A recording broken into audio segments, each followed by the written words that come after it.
ഒരു റിലേഷൻഷിപ്പില് ലവ് മാത്രം ഉണ്ടായാൽ മതിയോ? പോരാ അല്ലെ? കൃത്യമായിട്ടുള്ള കമ്മ്യൂണിക്കേഷൻ കൂടി വേണം. അപ്പോൾ ചെറിയ മിസ്അണ്ടർസ്റ്റാൻഡിങ് പോലും വലിയ പ്രശ്നങ്ങളായിട്ട് മാറാറുണ്ട്. അപ്പൊ ഏറ്റവും വലിയ കാരണം എന്ന് പറഞ്ഞാല് ഈ പറഞ്ഞ കമ്മ്യൂണിക്കേഷൻ കുറവാകുന്നത് തന്നെയാണ്, അല്ലെങ്കിൽ പ്രോപ്പറായിട്ടുള്ള കമ്മ്യൂണിക്കേഷൻ നടക്കാത്ത തന്നെയാണ് എന്നുള്ളതാണ്. അപ്പൊ നമ്മൾ ഇന്നത്തെ വീഡിയോയിൽ പറയാൻ പോകുന്നത് എങ്ങനെയാണ് പ്രോപ്പറായിട്ട് ഒരു റിലേഷനിലായിരിക്കുമ്പോൾ കമ്മ്യൂണിക്കേറ്റ് ചെയ്യേണ്ടത് എന്നതിനെ പറ്റിയാണ്. അതായത് നമ്മുടെ മനസ്സിലുള്ളത് പലപ്പോഴും നമ്മുടെ പാർട്ട്ണർ കരുതുക തെറ്റായിട്ടായിരിക്കും.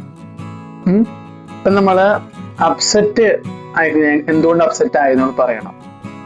ഓക്കെ, ആ കാര്യം നമുക്ക് ഇഷ്ടപ്പെട്ടതല്ലെങ്കിൽ പോലും പറയണം, കാരണം അവർ നമ്മുടെ പാർട്ട്ണർ ആണ് നമ്മൾ മനസ്സിലാക്കണം.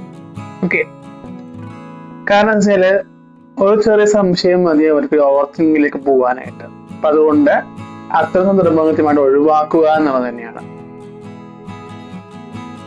അപ്പോ അവർ ചിലപ്പോ നമ്മൾ അപ്സെറ്റ് ആയിരിക്കുമ്പോഴും അല്ലെങ്കിൽ നമ്മളെന്തെങ്കിലും ആലോചിക്കുമ്പോഴും അവരോട് പറയാത്ത തോന്നിക്കഴിഞ്ഞാലും അവർ ഓവർ തിങ്കിങ്ങിലേക്ക് പോകും, എന്താന്ന് പിടിയിട്ടാത്ത രീതിയിൽ കാര്യങ്ങൾ പോകും. അപ്പൊ അതുകൊണ്ട് അത്തരം സന്ദർഭങ്ങളിലേക്ക് പോകാതിരിക്കുക എന്നുള്ളതാണ്.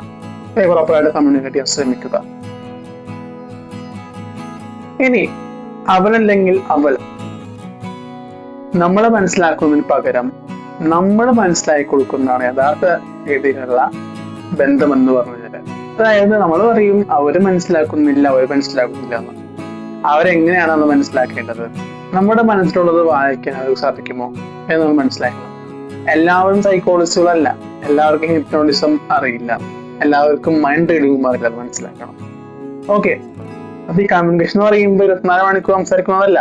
നമ്മൾ 1 മണിക്കൂർ സംസാരിക്കുന്ന എങ്കിൽ പോലും കൃത്യമായിട്ട് എല്ലാ കാര്യങ്ങളും പറയാനുള്ള ഒരു മനസ്സ് നമ്മൾ കാണിക്കാനുള്ളതാണ്. അപ്പൊ അങ്ങനെയുള്ള ബന്ധത്തെ നമ്മള് ഹെൽത്തി റിലേഷൻഷിപ്പ് എന്ന് പറയാം. അതുപോലെ തന്നെ ലോങ് ടേം റിലേഷൻഷിപ്പ് എന്നും പറയാം. അപ്പൊ ഈ ഹെൽത്തിയും ലോങ് ടേമും കൂടി ഒരുമിച്ച് വരണമെങ്കിൽ തീർച്ചയായിട്ടും കമ്മ്യൂണിക്കേഷൻ മസ്റ്റ് ആണെന്നതാണ്. അപ്പൊ നിങ്ങൾ എന്ത് തുറന്നു പറയുന്ന ഒരാളായിട്ട് മാറുന്നതാണ്. ഓക്കെ, കാരണം നിങ്ങളുടെ ജീവിതത്തിൽ നടക്കുന്ന മോശവും നല്ലതുമായിട്ട് കാര്യം അറിയാൻ ഏറ്റവും അധികാരമുള്ള വ്യക്തികളാണ് നിങ്ങളുടെ പാർട്ട്നേഴ്സ് എന്ന് പറഞ്ഞാല്. അപ്പൊ ഇത് കേൾക്കുന്ന ആണായിക്കോട്ടെ പെണ്ണായിക്കോട്ടെ നിങ്ങൾ മനസ്സിലാക്കേണ്ടിട്ടുള്ള സത്യമാണത്. ഓക്കെ, അപ്പൊ കൃത്യമായിട്ട് അവർ പറയുന്നത് കേൾക്കാനുള്ള മനസ്സ് നമ്മൾ കേൾക്കുന്നവരെ നൽകുക എന്നുള്ളതാണ്. അപ്പൊ അവർക്ക് പറയാനുള്ളൊരു സ്പേസ് കിട്ടുള്ളൂ, പറയാനുള്ളൊരു സമാധാനം കിട്ടുള്ളൂ, അല്ലെങ്കിൽ ഒരിക്കലും അവർ പറയില്ല എന്നുള്ളതാണ്. ഓക്കെ, പ്രോപ്പറായിട്ട് ലിസൺ ചെയ്യുക, ഒരു പ്രശ്നം എന്താന്നുള്ളത് കൃത്യമായിട്ടുള്ള പരിഹാരം ഉദ്ദേശിച്ചു കൊടുക്കുകയും ചെയ്യാം. അപ്പൊ അങ്ങനെ വരുമ്പോ ആ ഒരു ബന്ധം ബോണ്ടിങ്ങിലേക്ക് പോകും, വലിയൊരു ബോണ്ടിങ്ങിലേക്ക് പോകുന്നതാണ്. അപ്പൊ അതാണ് എല്ലാവരും ആഗ്രഹിക്കുന്നത്.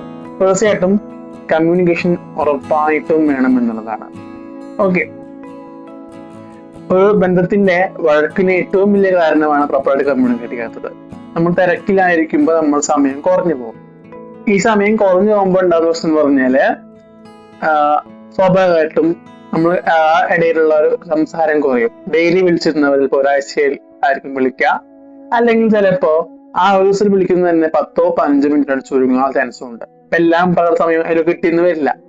അപ്പൊ അതുകൊണ്ട് ഒരിക്കലും നിങ്ങൾ അത്തരം വഴക്കിലേക്ക് പോകാതിരിക്കാൻ കമ്മ്യൂണിക്കേഷൻ മെച്ചപ്പെടുത്തുക എന്നുള്ളത് തന്നെയാണ്.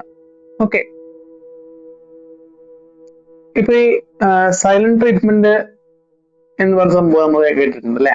അതുപോലെ അത്തരം ട്രീറ്റ്മെന്റ് ഒന്നും നമ്മൾ ഇവിടെ പാർട്ട്നേഴ്സിന്റെ ഇടയിൽ ഇല്ലാതിരിക്കാൻ വേണ്ടിയിട്ടാണ് ഇത് പറയുന്നത്.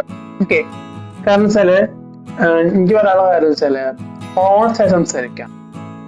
അത് ഇന്നത്തെ കാലത്ത് റിലേഷൻഷിപ്പ് ഏറ്റവും കുറവായിട്ടുള്ള കാര്യമാണ്, സക്സസിന്റെ വരെ സംസാരിക്കുക എന്ന് പറയുന്നത്. കാരണം പ്രശ്നം വന്നാൽ അവളെന്ത് കരുതുന്നു അവനെന്ത് കരുതുന്നു വിചാരിച്ചിരിക്കുമ്പോ ഒരിക്കലും പ്രശ്നം മാറാൻ പോകുന്നില്ല. ആ പ്രശ്നം മാറുന്ന കഴിയുമ്പോൾ എന്ത് ചെയ്യണം? ആദ്യം പ്രോപ്പറായിട്ട് തന്നെ കമ്മ്യൂണിക്കേറ്റ് ചെയ്യാൻ ശ്രമിക്കുക തന്നെ വേണം എന്നുള്ളതാണ്. ഓക്കെ, അതായത് മനസ്സില് ഒരു പ്രശ്നം വെച്ച് വളർത്തുന്നത് നല്ലത് നിങ്ങളുടെ പാർട്ട്ണറോട് തുറന്നു പറയുന്നത് തന്നെയാണെന്നുള്ളതാണ്. അപ്പൊ അതാണ് ശരിക്കും പറഞ്ഞിട്ടുള്ള അല്ലെങ്കിൽ ശരിക്കുമായിട്ടുള്ള റിലേഷൻഷിപ്പ് എന്ന് പറയുന്നത്. ഓക്കെ, അപ്പൊ നമ്മള് ലവ് ചെയ്യുകയും ലിസൺ ചെയ്യുകയും കമ്മ്യൂണിക്കേറ്റ് ചെയ്യുകയും റെസ്പെക്ട് ചെയ്യുകയൊക്കെ വേണം. ഓക്കെ, അപ്പൊ ഇതൊന്നും ഇല്ലെങ്കിൽ നമുക്ക് ആ ഒരു ബന്ധം പൂർണ്ണതയിലേക്ക് എത്തിക്കാൻ പറ്റില്ല, എത്രത്തോളം സംസാരം പറ്റില്ല എന്നുള്ളതാണ്. കാരണം സ്ട്രോങ് റിലേഷൻഷിപ്പിന്റെ അടിസ്ഥാനം എന്ന് പറയുന്നത് ലവ് മാത്രമല്ല, അണ്ടർസ്റ്റാൻഡിങ് പ്ലസ് കമ്മ്യൂണിക്കേഷൻ കൂടിയാണ്. അപ്പൊ അത് കൃത്യമായിട്ട് നിങ്ങൾ മനസ്സിലാക്കാൻ ശ്രമിക്കുക എന്നുള്ളതാണ്. അപ്പോ ഇതുവരെയും നിങ്ങൾക്ക് അത് മനസ്സിലായിട്ടില്ലെങ്കിൽ നിങ്ങൾ ഈ വീഡിയോ കണ്ടപ്പോൾ മനസ്സിലായല്ലോ. അപ്പോ അടുത്ത സെക്കൻഡിൽ തന്നെ നിങ്ങൾ ഈ വീഡിയോ കഴിഞ്ഞ അടുത്ത സെക്കൻഡിൽ തന്നെ കൃത്യമായി നിങ്ങളുടെ പാർട്ട്ണറിനോട് ഷെയർ ചെയ്യാൻ തുടങ്ങുക എന്നുള്ളതാണ്. ഓക്കെ, നിങ്ങളുടെ ബന്ധത്തില് അത്രയും നാളിനകത്തൊരു റിലീഫും അതുപോലെ തന്നെ ഒരു പുരോഗതി നിങ്ങൾക്ക് കാണാൻ സാധിക്കുമെന്ന് എനിക്ക് ഉറപ്പാണ്. അപ്പോൾ അതുകൊണ്ടാണ് ഞാൻ വീഡിയോ ചെയ്യാനുള്ള കാരണം. വീഡിയോ ഇഷ്ടപ്പെട്ടു വിചാരിക്കും. ഇഷ്ടപ്പെട്ട ലൈക്ക് ചെയ്യുക, ഇഷ്ടപ്പെട്ടില്ലെങ്കിൽ ഡിസ്ലൈക്ക് ചെയ്തോളൂ, കമന്റ് ചെയ്യുക. അതുപോലെ തന്നെ നമ്മളുടെ ലൈവ് പോഡ്കാസ്റ്റ് ഇന്നുണ്ട്.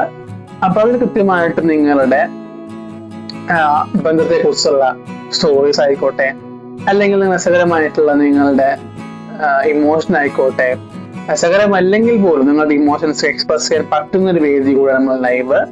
അപ്പൊ ആ ലൈവ് മാക്സിമം നിങ്ങൾ യൂട്ടിലൈസ് ചെയ്യുന്നു വിശ്വസിക്കുന്നു. അപ്പൊ കൃത്യമായിട്ട് നമുക്ക് ഇന്ററാക്ട് ചെയ്യാം. 15 മിനിറ്റ് ഞാൻ ലൈവ് വെച്ചിട്ടുണ്ട്. അപ്പൊ തീർച്ചയായിട്ടും നിങ്ങൾ ഇന്ററാക്ട് ചെയ്യാൻ ശ്രമിക്കാം ഞാനുമായിട്ട്. ഓക്കെ, ഇത്തരം അവസരങ്ങൾ ഉപയോഗപ്പെടുത്തി നമുക്ക് ഒരുമിച്ച് സംസാരിക്കാം, ഒരുമിച്ച് മുന്നോട്ട് പോവാം.